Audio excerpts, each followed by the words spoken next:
تجھ پر بھی حسین کا سلام ہو۔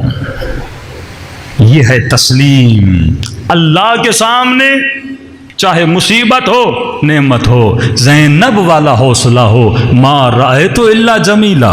پورے سفر میں اللہ کے سامنے شکایت نہیں کر رہے، اے خدا جس پہ تو راضی اس پہ ہم راضی، تو فقیری پہ راضی ہم فقیری پہ راضی، ہمارا کام محنت کرنا ہے، رزق روزی دینا تیرا کام ہے، ہمارا کام ہے تیری راہ میں چلنا، نتیجہ دینا تیرا کام ہے۔ سب کچھ بندہ اللہ پہ چھوڑ دیتا ہے، تو اپنی ڈیوٹی پوری کر، اللہ اپنا وعدہ پورا کرے گا۔ تیرا کام رزلٹ نہیں ہے، تیرا کام ڈیوٹی کو پورا کرنا ہے۔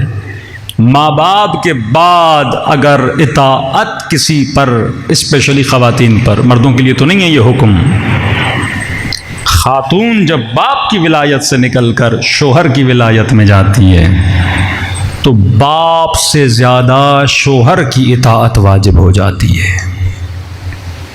مثلاً باپ بلائے کہ بیٹی میرے گھر آ جا، شوہر سفر پہ گیا ہوا ہو اور بیوی کو کہے کہ میں راضی نہیں ہوں، آپ مثلاً ماں باپ کے گھر جاؤ، اور اگر چلی جائے یہ تسلیم کامل میں نہیں ہے۔ آیت اللہ مظاہری فرماتے ہیں عورت کا جہاد ہے شوہر کی اطاعت، جہاد ہے عورت کا۔ اب جہاد کا مطلب کیا؟ جب آپ جہاد پہ جاتے ہو آپ کو تیر لگتے ہیں، جب آپ جہاد پہ جاتے ہو آپ کو گولیاں لگتی ہیں، جب آپ جہاد پہ جاتے ہو آپ کا بدن زخمی ہوتا ہے۔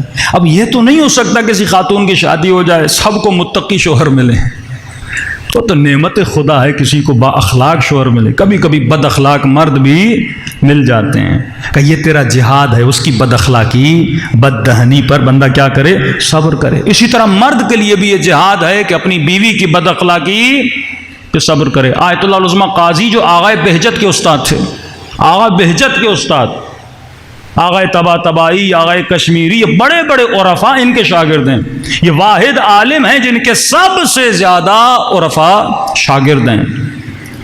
وادی السلام میں ان کی قبر ہے، جب بھی عراق جائیں ان کی قبر پہ ضرور فاتحہ پڑھا کریں۔ ان کی جو بیوی تھی بڑی بد اخلاق تھی، مشہور تھا، نجف میں مشہور تھا، لوگ کہتے تھے آغا قاضی بیوی کو طلاق دیں، کہتا میں اس طرح نہیں سوچتا جس طرح تو سوچتا ہے، میری سوچ وہی ہے جو علی نے مجھے سکھایا ہے۔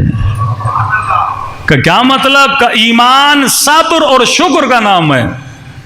اگر شوہر خوش اخلاق ہے شکر کرو گے ایمان کا آدھا حصہ، اگر بیوی خوش اخلاق ہے شکر کرو گے ایمان کا آدھا حصہ، اگر شوہر بد اخلاق ہے صبر کرو گے ایمان کا آدھا حصہ، اگر شوہر بد اخلاق ہے صبر کرے گی ایمان کا آدھا حصہ۔ کہ میں نے شکر تو کر لیا، اب اس کی بد اخلاقی پہ صبر کر رہا ہوں۔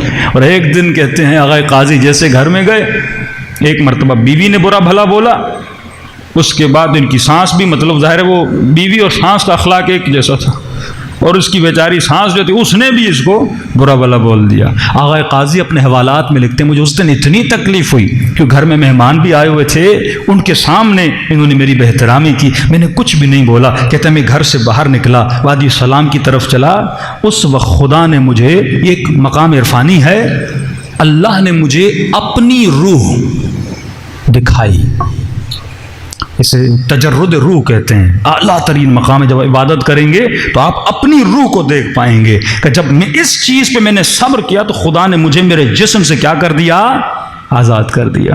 ہمارے استاد کہتے ہیں جب وہ اعمال کر رہے تھے، اذکار کر رہے تھے، تو کہتے ہیں جیسے آغا کشمیری کی قبر پہ وہ سورہ فاتحہ پڑھنے گئے تو وہاں پر خدا نے تجرد روح کا مطلب ہے آپ کی روح آزاد ہو جاتی ہے۔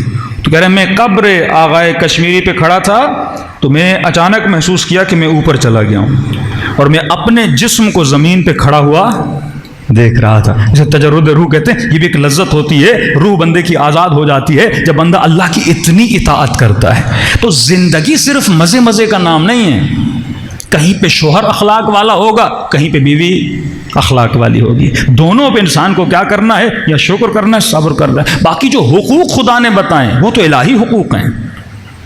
بیوی کا سب سے بڑا حق مرد پر یہ ہے اس کا خرچہ پورا کرے، اس کی ضرورتوں کو پورا کرے، اس کے نفقے کو پورا کرے، اس کے لباس کا خیال ہے، کھانے پینے کا خیال ہے، اس کا حق پورا کرے۔